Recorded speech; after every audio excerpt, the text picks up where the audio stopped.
Okay, this is a quick demonstration of a new camera space shadow mapping API.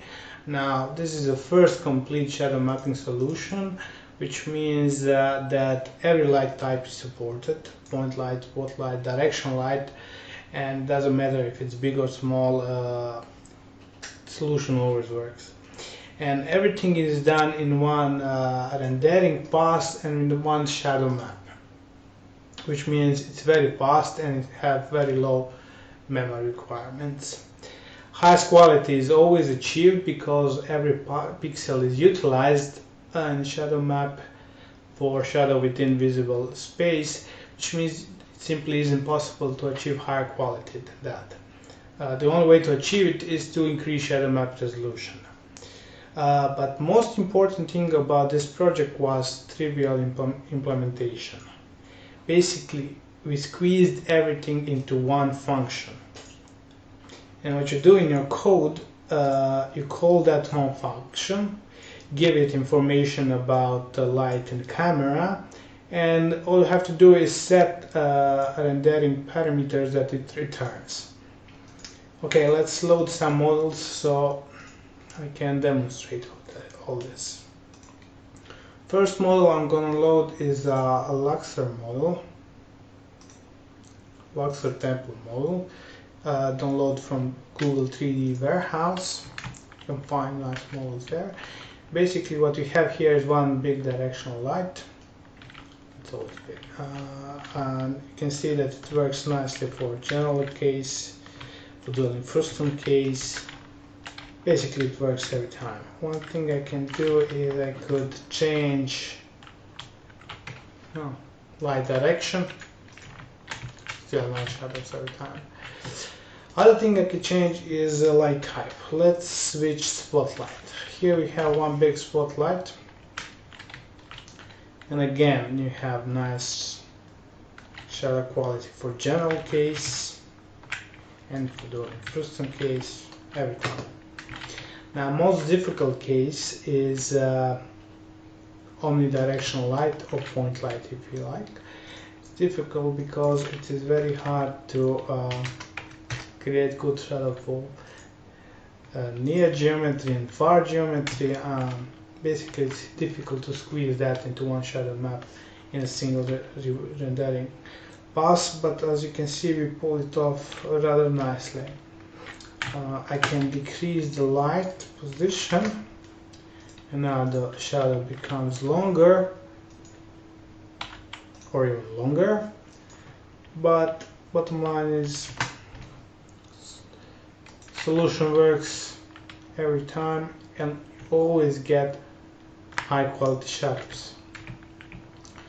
Okay, if I decrease this light and range, now it also works for small lights, big lights. Basically, solution works every time. You can download this sample application from my web page. Like I said, this is the address,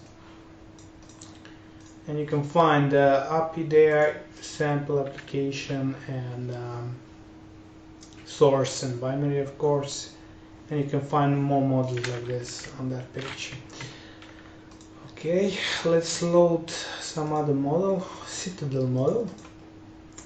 Now I'm going to explain to you what focus range is.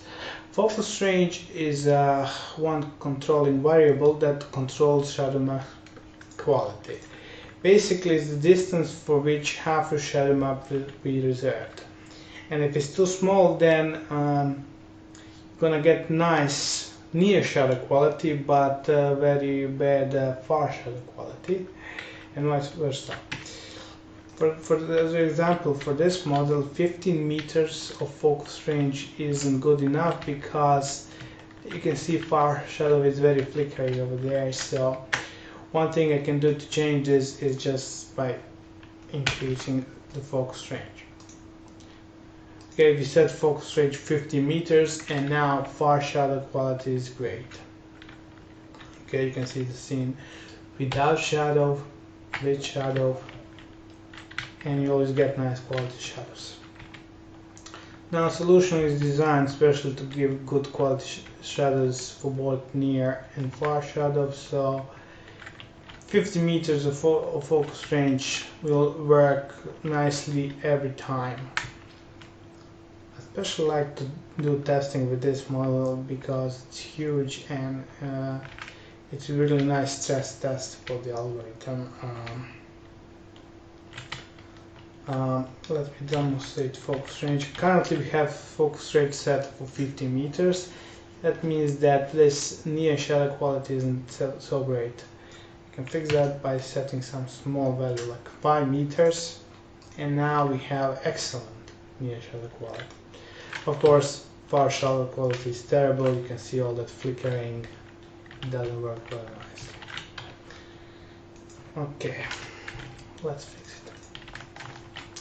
As you can see, there are still some flickering distance of shadow, but I don't think that should be a problem with today's game, because most engines do some kind of shadow map filtering, such as Variant shadow maps, blurring, percentage close filtering, so that shouldn't be a problem for modern engines.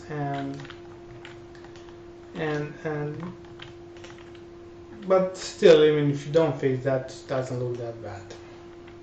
Okay, one other thing that I should demonstrate is, no matter how far I go, you're always gonna get nice quality shadow. Just let me put smaller focus range. See, this is shadow of that fence over there. Okay, that would be all from me. Thanks for watching.